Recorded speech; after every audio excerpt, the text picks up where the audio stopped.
আজ থেকে শুরু হলো উচ্চ মাধ্যমিক পরীক্ষা। বিভিন্ন জায়গার মতো আজ পূর্ব মেদিনীপুরের কোলাঘাট ব্লকের অন্তর্গত দেউলিয়া হাই স্কুলে উচ্চ মাধ্যমিক পরীক্ষা সেন্টার করা হয়েছে।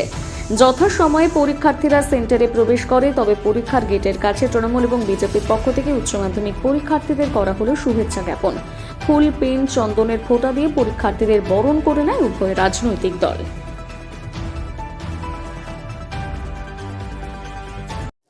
দেখুন, এখানে রাজনৈতিক দল বড় কথা নয়, যদিও বা প্রত্যেকটি রাজনৈতিক দলের এটাই ভূমিকা হওয়া উচিত যে সাধারণ মানুষের সেবা করা, এবং সেবাটা বিভিন্ন ধরনের হয়।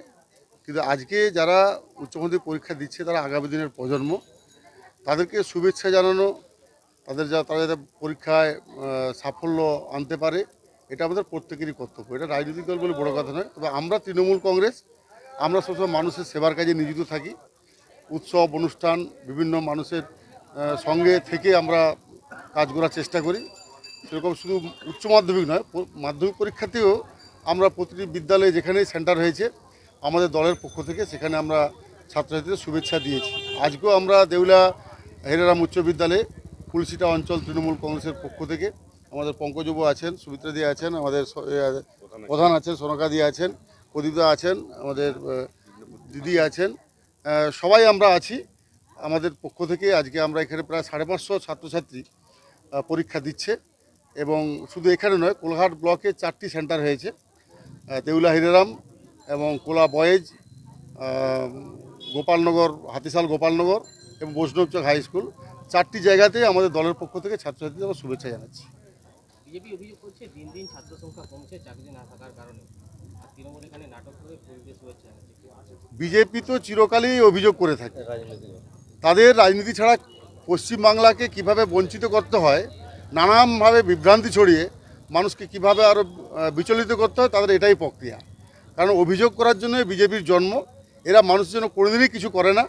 এদের যত প্রকল্প ভুয়ো প্রকল্প বলে পরিগণিত হয়েছে মানুষের কাছে। অতএব এদের অভিযোগ ভুয়ো, এদের অভিযোগ মানুষ গ্রহণও করে না।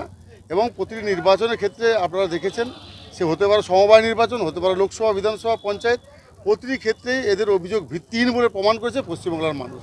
এর বেশি এদের সম্পর্কে আমি আর কিছু বলবো না। কারণ এর মানুষের প্রতি যে একটা সামাজিক দায়বদ্ধতা, আমি মনে করি তৃণমূল কংগ্রেসের আছে, এদের একটুকুও নেই। সুরজিৎ মান্না, সভাপতি, কোলাঘাট পঞ্চায়েত সমিতি। আজকে উচ্চ মাধ্যমিক পরীক্ষা, সেক্ষেত্রে প্রথম দিনে একদিকে বিজেপি এবং অপরদিকে তৃণমূল প্রত্যেকে শুভেচ্ছা বার্তা দিচ্ছে, কারণ দেখুন, তৃণমূলের এখন শিক্ষাক্ষেত্রে ওদের পায়ের তলায় মাটি সরে গেছে। কিছুটা ভাবমূর্তি ফিরিয়ে আনার জন্য এইসব করে বেড়াচ্ছে। কিন্তু বর্তমানে পশ্চিমবঙ্গে যে শিক্ষার হাল, সে দেখলে চোখ দিয়ে জল বাড়িয়ে আসবে।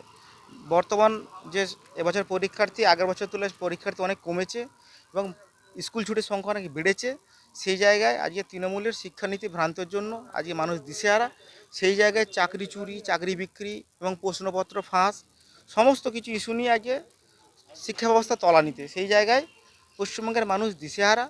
আগামী দিনে 2026 সালে নরেন্দ্র মোদীজির সরকার আসবে, ডবল ইঞ্জিন সরকার হবে, শিক্ষা ব্যবস্থা অভূতপূর্ব সাফল্য আসবে, চাকরি চুরি বন্ধ হবে এবং স্বচ্ছ নিয়োগ হবে এবং বেকারের দুর্নীতি দূরত্ব আমরা চেষ্টা করব ঘোচানোর জন্য।